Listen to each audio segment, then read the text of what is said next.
Good evening, Facebook and YouTube. Jay Devon's returned once again, and I brought that amazing, beautiful backdrop with me to give you, the viewer, exactly what you want. Of course, that would be more of me giving my thoughts, my opinions, and hopefully this evening some award-winning expert analysis on a certain topic subject. And I even brought the Austinator along to help me with this crazy episode. Of course, you know I'm here to give my thoughts on tonight's episode of The Walking Dead.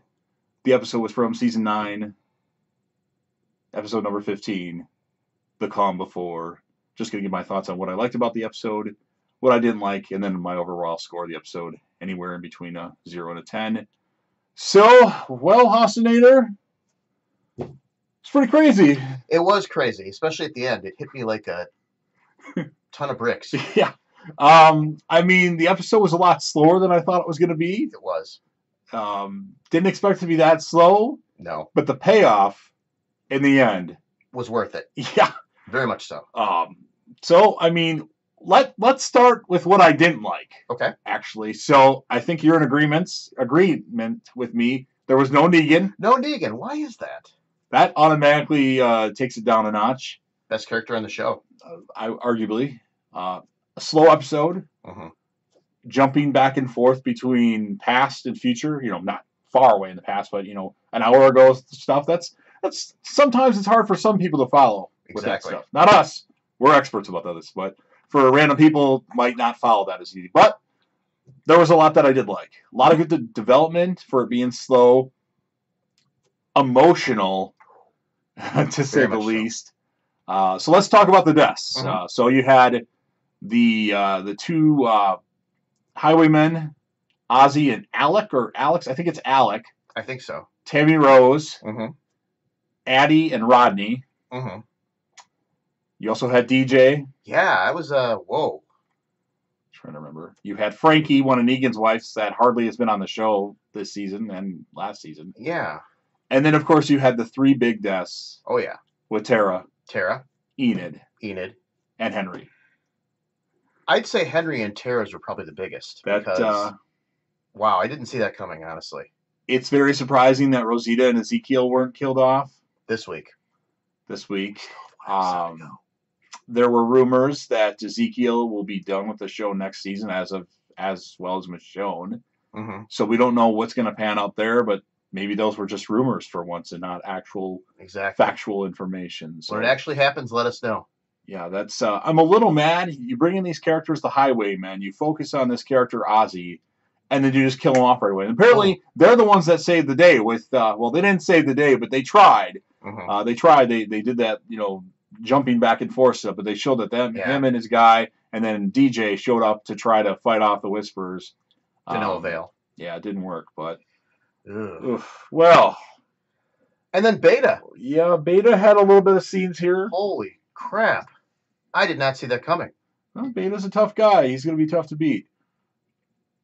If we have to score this episode, no Negan. No Negan. Very slow, but there was obviously a huge payoff. I'd say between at least a 7 and an 8, like maybe a 7.8. I know. Yeah, we might be a difference. I'm going to give the episode a 9.3. Wow, you're generous. Better than the 2 weeks previous because of the last 15 minutes of the episode have so much in them. It's not how you start, it's how you finish. Exactly. That's what he said. And then, of course, backing up a little bit here, a lot of people were confused with Siddiq's role in this episode, why he would be giving a eulogy, and they thought that Father Gabriel had been killed. But the reason why is because Siddiq was there, and he was supposed to be one of them, but then they switched him out, or he got away because of DJ, Ozzy, and Alec. Uh-huh. So, he was the odd man out. Yeah, I'm going to give it a 9.3. Okay.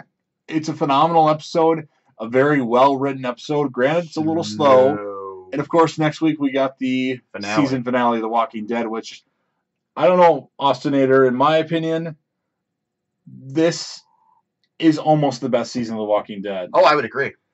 Those of you that stopped watching, you're missing out. Yeah. Okay, it's not quite there yet because they still have one episode, but what they've done and what they've had, the adversity that they've had to go, you know, the actual shows had to deal with certain characters leaving the show because of movies that they want to do or just tired of doing the show, like Rick and Maggie. I am almost in agreement that this is the best season of The Walking Dead. Right now, season 6 and season 5 are my two favorites. I would say this is right behind them. Absolutely. Depending on what they do next week, this could be the best episode or the best season of The Walking Dead. So I'm going to give it a 9.3. Austinator, since you've had a couple of minutes to think about it. 7.8. And like I said, I agree with what you said. They've done an amazing job with all the characters leaving and developing the storylines. And yeah, absolutely. So if you're not watching, you're missing out. Yes, I do believe that a lot of you have stopped watching The Walking Dead. And you know what?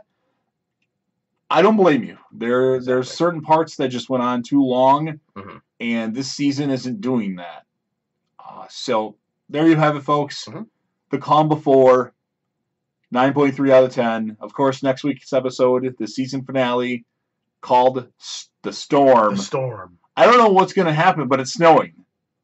Winter is here. Dun, dun, dun, dun, dun, dun, dun, dun, dun, dun. Thanks for having me. Yeah, hope you guys enjoyed the video. The Austinator's here. Maybe he'll be joining me periodically here and there, maybe for Game of Thrones videos or maybe next week's episode of The Walking Dead. And everybody out there, have a good night. Take care. Peace.